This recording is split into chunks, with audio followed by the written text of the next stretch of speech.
সাহিত্যের আনাচে কানাচে থেকে খুঁজে আনা নানা স্বাদের গল্প দিয়ে সাজানো আগন্তুক। আমাদের আগন্তুকের আজকের নিবেদন লর্ড হ্যালিফ্যাক্স রচিত টাইরনের ছায়ামূর্তি। গল্প পাঠে কোয়েল, গল্পের সূত্রধর আমি সায়ন।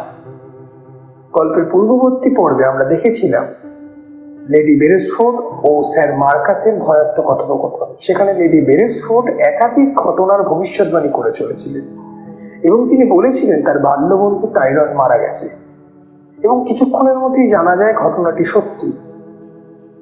অনেকদিন কেটে যায়, ঘটনাক্রম আরো বাড়তে থাকে।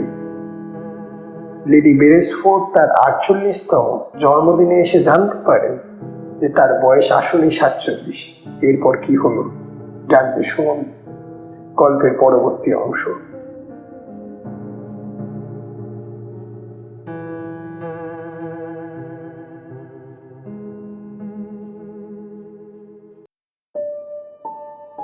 না মেয়ে, তুমি একটু ভুল করছো। তোমার বয়স নিয়ে তোমার মা আর আমার মধ্যেও মতপার্থক্য ছিল। আমার ধারণাই ঠিক শেষ পর্যন্ত দেখলাম। গত সপ্তাহেই তুমি যে পল্লীতে জন্মেছিলে সেখানে আমাকে যেতে হয়েছিল। ইতিমধ্যে তোমার নেমন্তন্নের চিঠিও পেয়েছিলাম। ভাবলাম সুযোগ যখন পাওয়া গেছে তখন দেখাই যাক না কেন তোমার সঠিক বয়স কত। তোমার জন্মপল্লীর গির্জার রেজিস্টার ঘেঁটে দেখলাম তোমার জন্মদিনটা পেয়েও গেলাম। গির্জার তারিখ অনুযায়ী তোমার আজ 47 বছর বয়স পূর্ণ হলো। লেডি বেরেসফোর্ডের মুখ ফ্যাকাশে হয়ে গেল। আপনি সই করলেন ফাদার আমার মৃত্যু পরোয়ানায়? তারপর নিমন্ত্রিতদের লক্ষ্য করে তিনি বললেন, আমি দুঃখিত, এই সময় আপনাদের কাছ থেকে আমাকে বিদায় নিতে হচ্ছে, কিন্তু উপায় নেই। একটু পরেই আপনাদের ছেড়ে আমি অনন্ত লোকের দিকে পাড়ি দেব। আমার মৃত্যু হবে, কিন্তু আমাকে মরবার আগে একটা গুরুত্বপূর্ণ কাজ করে যেতে হবে। আপনাদের কাছ থেকে আমি বিদায় নিচ্ছি, ক্ষমা করবেন আমাকে। লেডি বেরেসফোর্ড ভোজসভা থেকে উঠে নিজের শোবার ঘরে চলে গেলেন। উৎসবের সুর কেটে গেল, ভেঙে গেল আনন্দের হাট। একে একে বিদায় নিলেন নিমন্ত্রিতেরা। রইলেন শুধু লেডি বেটিকোব আর আয়ারল্যান্ড থেকে আগত ফাদার।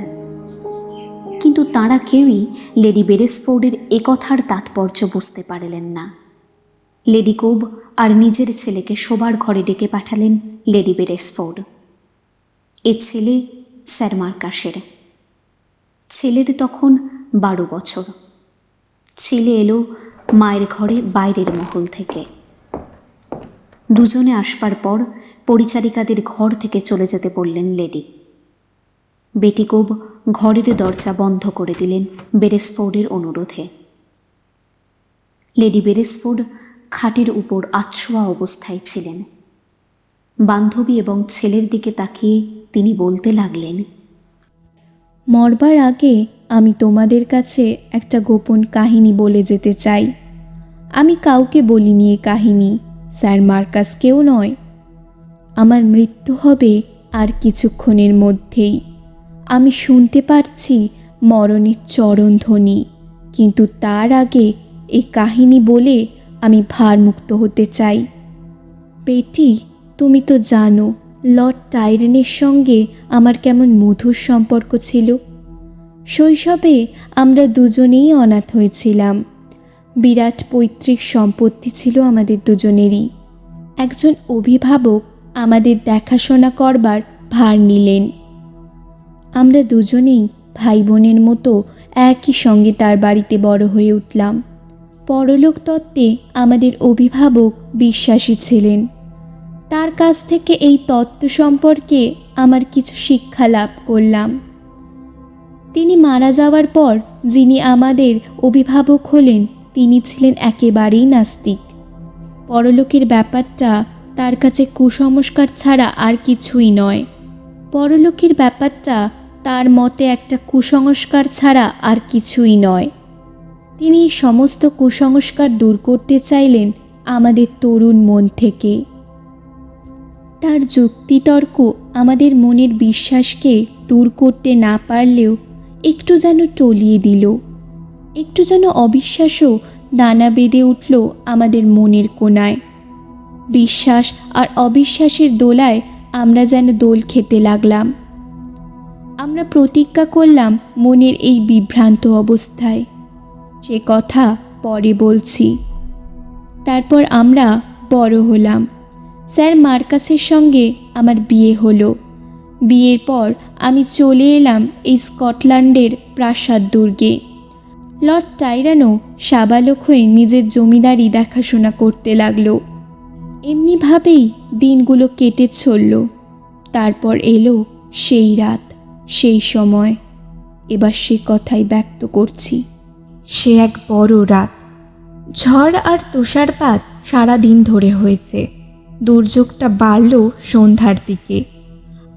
আমি আর স্যার মার্কাস তাড়াতাড়ি রাতের খাওয়া দাওয়া সেরে নিয়ে শয্যা আশ্রয় করলাম। আমার আর মার্কাসের পাশাপাশি শোবার ঘর। বাইরে তখন ঝড়ের ক্রুদ্ধ হুঙ্কার। শোঁ শোঁ করে বাতাস বইছে গাছপালার মধ্য দিয়ে। হাওয়ার সঙ্গে উঠছে তুষারকণা। ঠান্ডা কনকনে রাত।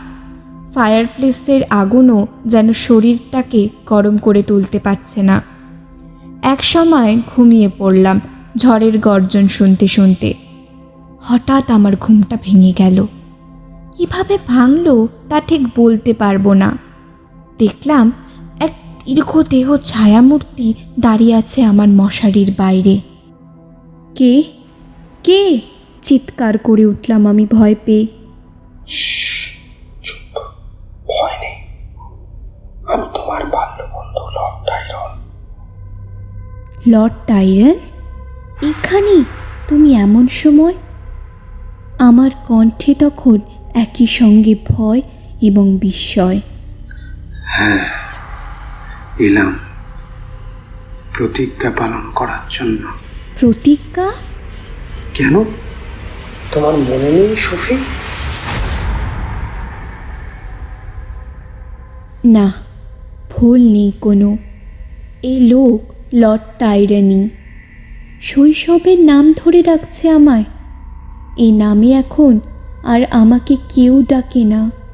ছেলেবেলার নামটা নিজের কানেই যেন বড্ড মিষ্টি লাগলো। আমরা যে প্রতিজ্ঞা করেছিলাম তা পালন করার জন্য আমাকে আসতে হলো সফি। আমরা প্রতিজ্ঞা করেছিলাম দুজনের মধ্যে যে আগে মারা যাবে সে অপরজনকে দেখা দেবে।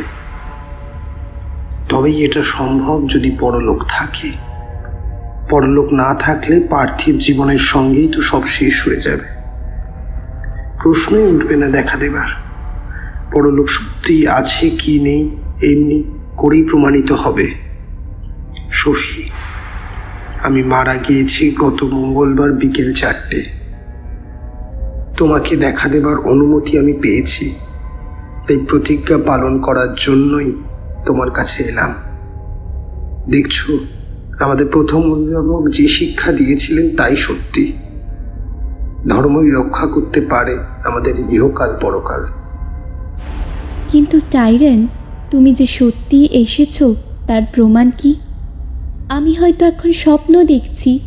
এমন কিছু প্রমাণ রেখে যাও যাতে কাল দিনের বেলায় আমি বুঝতে পারি যে তুমি সত্যিই এসেছিলে। হ্যাঁ, রেখে যাচ্ছি প্রমাণ। কয়েকটা ভবিষ্যৎবাণী করে যাচ্ছি আমি। সেগুলো যদি মিলে যায় তবেই বুঝবে আমি সত্যিই এসেছিলাম। শোনো সফি, আজ থেকে 1 বছর পরে তোমার একটা ছেলে হবে। সর্বশক্তিমান বিশ্ব নিয়ন্ত্রণ বিধানে আমার মেয়ের সঙ্গে তোমার সেই ছেলের বিয়ে হবে। স্যার মার্কাস মারা যাবেন ছেলের বয়স 4 বছর পূর্ণ হবার পর। তুমি আবার বিয়ে করবে কয়েক বছর পরে, কিন্তু তোমার দ্বিতীয় বিবাহ মোটেই সুখের হবে না। তোমার দ্বিতীয় স্বামী নিষ্ঠুর ব্যবহার করে তোমার জীবনটাকে দুর্বিষহ করে তুলবে। তাছাড়া সে লোকটাকে মানুষ না বলে মানুষ দেহধারী অমানুষ বললেই বোধ হয় ঠিক হয়। দ্বিতীয় পক্ষে তোমার 2 মেয়ে আর 1 ছেলে হবে। তুমি মারা যাবে 47 বছর বয়সে।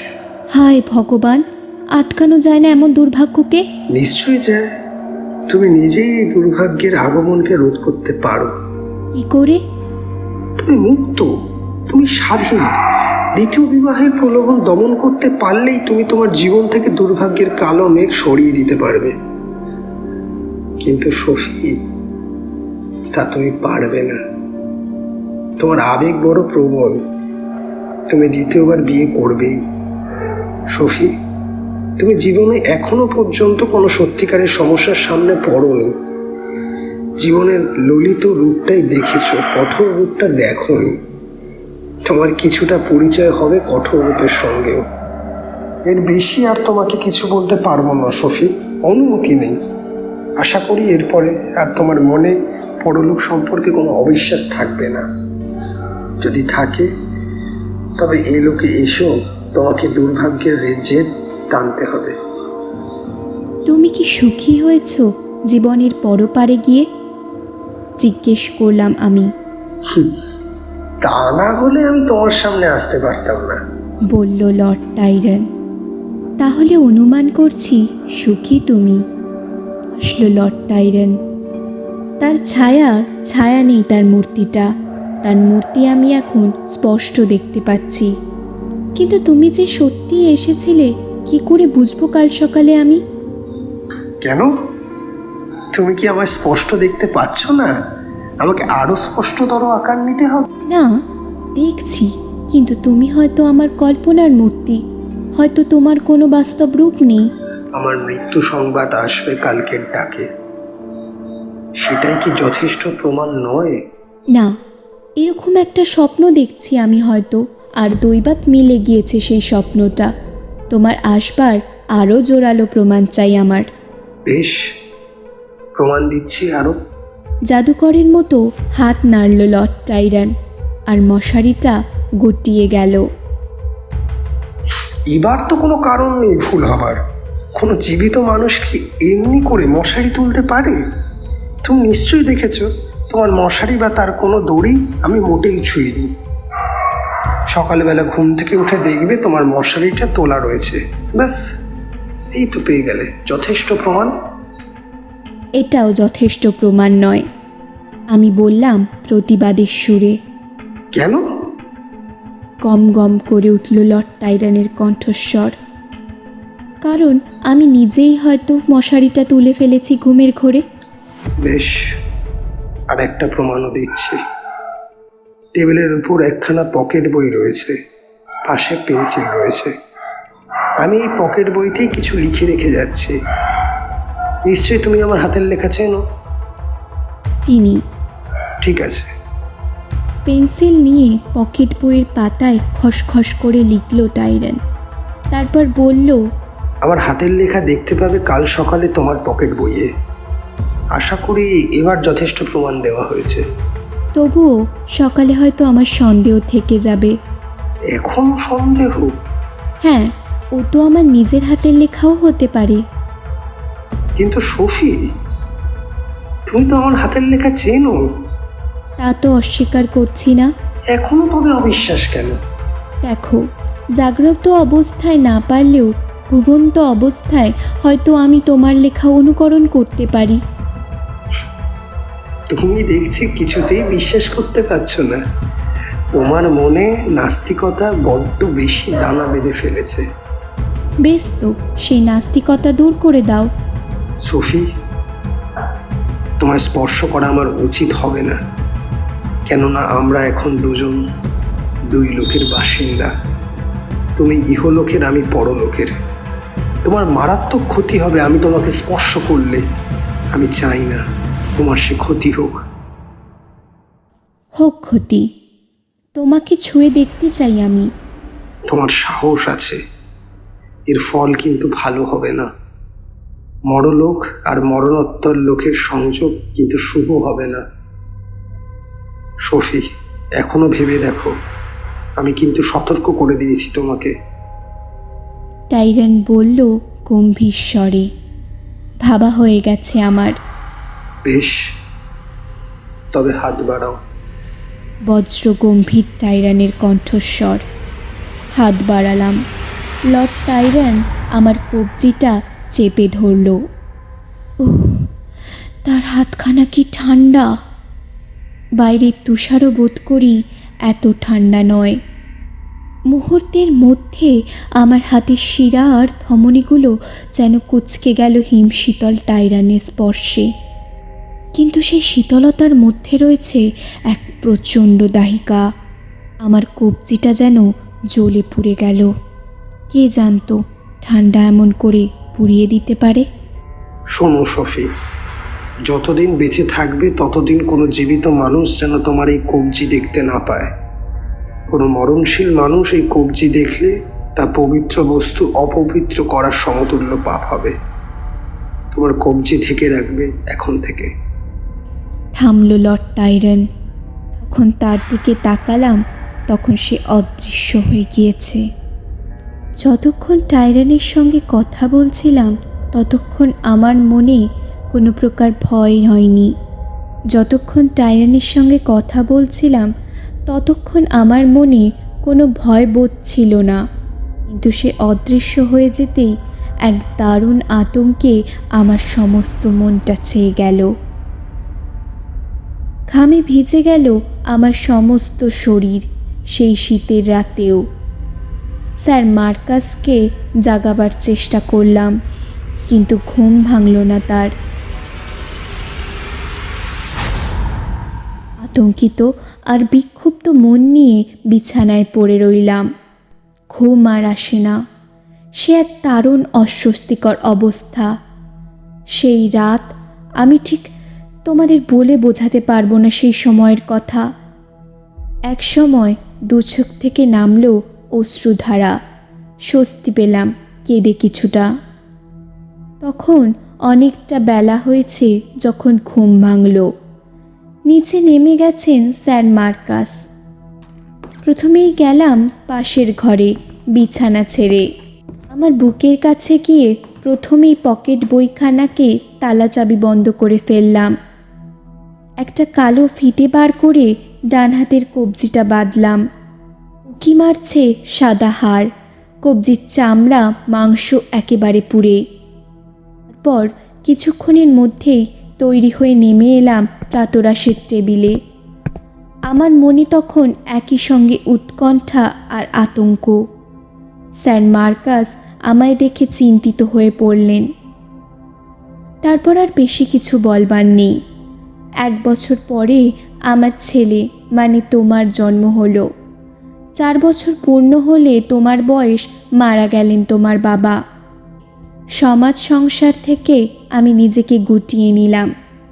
দ্বিতীয়বার বিয়ে করে আর দুর্ভাগ্যকে বরণ করতে চাইলাম না, কিন্তু কে খণ্ডাবে বিধির বিধান। দ্বিতীয়বার বিয়ে করতে হলো আমাকে। সুখের হলো না সেই বিয়ে, এলো দুর্ভাগ্য। আমার ধারণা মতো জীবনের 47টা বছর কেটে গেল, এলো 48তম জন্মদিন। মনে হলো আমার যেন পুনর্জন্ম হয়েছে, কিন্তু ফাদারের কাছ থেকে যা শুনলাম তাতে দেখছি আমার ধারণা ভুল। আজকে আমার 47 বছর পূর্ণ হলো। মৃত্যু আসন্ন আমার। সে সম্পর্কে আমার মনে কোনো সংশয় নেই। বেটি, আমার মৃত্যুর পর আর কোনো গোপনীয়তার প্রয়োজন থাকবে না। বেটি, তোমাকে একটা অনুরোধ করব। আমার মৃতদেহ কফিনবন্দি করবার আগে তুমি আমার ডান হাতের কবজির কালো ফিতেটা খুলে দিও। তাহলে তুমি আর আমার ছেলে স্বচক্ষে দেখতে পাবে আমার কবজির অবস্থাটা। লেডি বেরেসফোর্ড থামলেন এ পর্যন্ত এক টানা বলে। কিছুক্ষণ চুপ করে থেকে ছেলের দিকে তাকিয়ে তিনি বললেন, বুঝবে আমি সত্যি কথাই বলছি। যোগ্য হও, বড় হও। এমনভাবে আচরণ করবে যেন ভবিষ্যতে লর্ড টাইরানের মেয়ের যোগ্য স্বামী হবার সম্মান লাভ করতে পারো। এবার আমি ঘুমোবো, কিন্তু তার আগে আমার একটা কাজ আছে। তোমরা ফাদারকে আমার এখানে পাঠিয়ে দাও। তিনি আমাকে ব্যাপটাইজ করেছিলেন। তার কাছ থেকেই আমি শেষবারের মতো ধর্মকথা শুনতে চাই। বিদায় নিচ্ছি তোমাদের কাছ থেকে। ফাদার এলেন বেরেসফোর্ডের ঘরে। কাজ শেষ করে তিনিও বেরিয়ে এলেন। লেডি এবার একলা থাকতে চান। কয়েকজন পরিচারিকা ঘরের বাইরে অপেক্ষা করতে লাগলো। কেটে গেল 1 ঘন্টা। লেডির ঘরের মধ্যে কোনো সাড়া শব্দ নেই। তারপর একটা ঘন্টা বেজে উঠল। ফাদার, লেডি বেটি এবং ছেলে ছুটে গেলেন উপরতলায়। কিন্তু লেডি বেরেসফোর্ডের ঘরে ঢুকবার আগেই শুনলেন একজন পরিচারিকা কান্না ভেজা গলায় বলছে, আমাদের মা মারা গেছেন। পরিচারিকাদের নিচে যাবার নির্দেশ দিয়ে লেডি বেরেসফোর্ডের ঘরে লেডি বেটি আর ছেলে ঢুকলেন। ধীর পদক্ষেপে ফিরে এলেন নিজের ঘরে শোকাহত বিষণ্ণ ফাদার। বেটি আর লেডি বেরেসফোর্ডের ছেলে লেডির খাটের পাশে বসলেন। বেটি ধীরে ধীরে মৃতার ডান হাতখানা তুললেন। কবজিতে যথারীতি কালো ফিতে বাঁধা রয়েছে। আস্তে আস্তে ফিতেটা খুলে ফেললেন তিনি।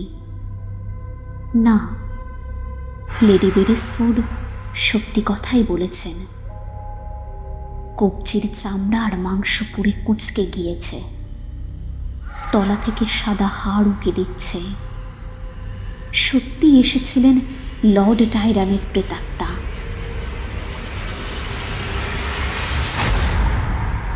তার আসবার জ্বলন্ত প্রমাণ মৃত্যুকাল পর্যন্ত নিজের অঙ্গে ধারণ করলেন লেডি বেরেসফোর্ড।